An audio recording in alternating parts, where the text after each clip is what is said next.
ರಾಜ್ಯದಲ್ಲಿ ಕೋವಿಡ್ ಕೇಸ್ಗಳ ಪ್ರಮಾಣ ಹೆಚ್ಚಳ ಆಗ್ತಾ ಇದೆ. ಅದರ ಜೊತೆಗೆ ಇನ್ನೂ ಎಲ್ಲರೂ ಕೂಡ ಯೋಚನೆ ಮಾಡಬೇಕಾಗಿರೋ ವಿಚಾರ ಅಂದ್ರೆ ಕೋವಿಡ್ ಕೇಸ್ಗಳ ಹಬ್ಬುವಿಕೆಗೆ ತೆಗೆದುಕೊಳ್ತಾ ಇರುವಂತಹ ಟೈಮ್ ಇದೆಯಲ್ಲ, ಅದು ಬಹಳ ಕ್ಲೋಸ್ ಆಗಿ ಎಲ್ಲರೂ ಮಾನಿಟರ್ ಮಾಡಬೇಕಾಗಿದೆ. ಯಾಕಂದ್ರೆ ಒಂದೇ ದಿನದ ಅವಧಿಯಲ್ಲಿ ಕೇಸ್ ಡಬಲ್ ಆಗ್ತಾ ಇದೆ. ಎರಡೇ ದಿನದಲ್ಲಿ ನೋಡಿ ಕೋವಿಡ್ ಪಾಸಿಟಿವಿಟಿ ದರ ದುಪ್ಪಟ್ಟು ಏರಿಕೆ ಆಗಿದೆ. ಕೋವಿಡ್ ಪಾಸಿಟಿವಿಟಿ ದರ ಬರೋಬ್ಬರಿ 19.37% ಏರಿಕೆ ಆಗಿದೆ. 19.37%. ಅಂದ್ರೆ 100 ಜನರಿಗೆ ಟೆಸ್ಟ್ ಮಾಡಿಸಿದ್ರೆ 20 ಜನರಲ್ಲಿ ಪಾಸಿಟಿವ್ ಬರ್ತಾ ಇದೆ. ನಿನ್ನೆ 191 ಜನರಿಗೆ ಕೋವಿಡ್ ಟೆಸ್ಟ್ ಅನ್ನು ಮಾಡಿಸಲಾಯಿತು. ಅದರಲ್ಲಿ 37 ಜನರಿಗೆ ಪಾಸಿಟಿವ್ ಬಂದಿದೆ. ಅದರಲ್ಲಿ RT-PCR ಟೆಸ್ಟ್ಗೆ ಒಳಗಾದವರು 171, ರ್ಯಾಪಿಡ್ ಟೆಸ್ಟ್ಗೆ ಒಳಗಾದವರು 20 ಜನ.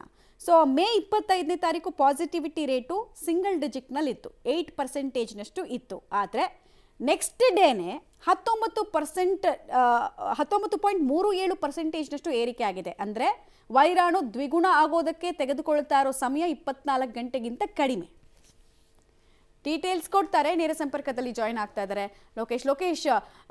ಮೈಲ್ಡ್ ಸಿಂಪ್ಟಮ್ಸ್ ಇದೆಯಾ ಇಲ್ವಾ ಅನ್ನೋದಕ್ಕಿಂತ ಹೆಚ್ಚಾಗಿ ಕೋವಿಡ್ನ ವೇರಿಯಂಟ್ಗಳು ಡಬಲ್ ಆಗೋದಕ್ಕೆ ಎಷ್ಟು ಟೈಮನ್ನು ತಗೊಳ್ತಾ ಇದೆ ಅನ್ನೋದ್ರ ಮೇಲೆ ಅದು ಸಮುದಾಯವಾರು ಹಬ್ತಾ ಇದೆಯಾ ಇಲ್ವಾ ಅನ್ನೋದು ಗೊತ್ತಾಗ್ಬಿಡುತ್ತೆ. ಸೊ ಇಲ್ಲಿ ನೋಡಿದ್ರೆ ಆ ನಂಬರ್ಸ್ ನೋಡಿದ್ರೆ ಸ್ವಲ್ಪ ಎಲ್ಲರೂ ಯೋಚನೆ ಮಾಡಬೇಕಾಗಿರೋದು, ಆಮೇಲೆ ಎಚ್ಚರಿಕೆಯಿಂದ ಇನ್ನಷ್ಟು ಇರಬೇಕಾಗಿರುವಂತಹ ಅಂಶವನ್ನಂತೂ ತೋರಿಸ್ತಾ ಇದೆ.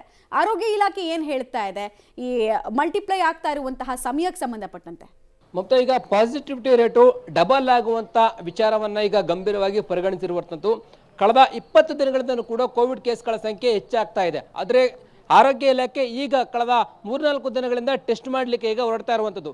ಇಷ್ಟು ದಿನಗಳ ಕಾಲ ಖಾಸಗಿ ಆಸ್ಪತ್ರೆಯಲ್ಲಿ ಟೆಸ್ಟ್ ಮಾಡ್ತಾ ಇದ್ರು, ಡೌಟ್ ಇರ್ತಕ್ಕಂಥ ವ್ಯಕ್ತಿಗಳು ಟೆಸ್ಟ್ ಮಾಡಿಸ್ಕೊಳ್ತಾ ಇದ್ರು, ಪಾಸಿಟಿವ್ ಆಗ್ತಾ ಇತ್ತೆ.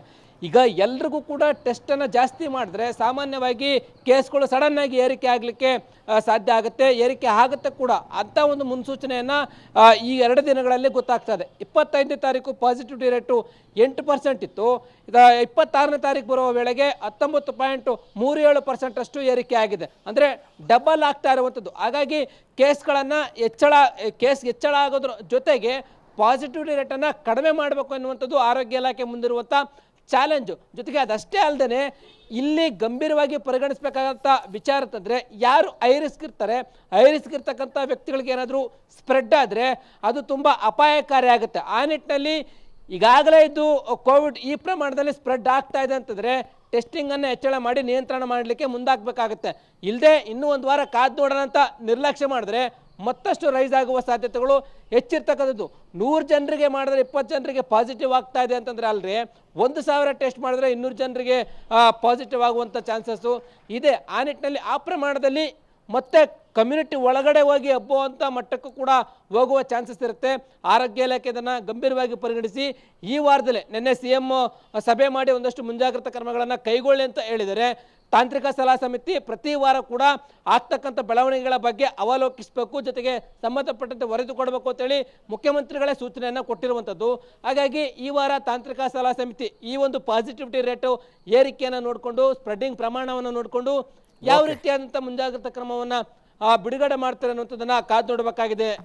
ರೈಟ್, ಥ್ಯಾಂಕ್ ಯು ಲೋಕೇಶ್, ತಮ್ಮ ಎಲ್ಲ ಮಾಹಿತಿಗಾಗಿ ಧನ್ಯವಾದ.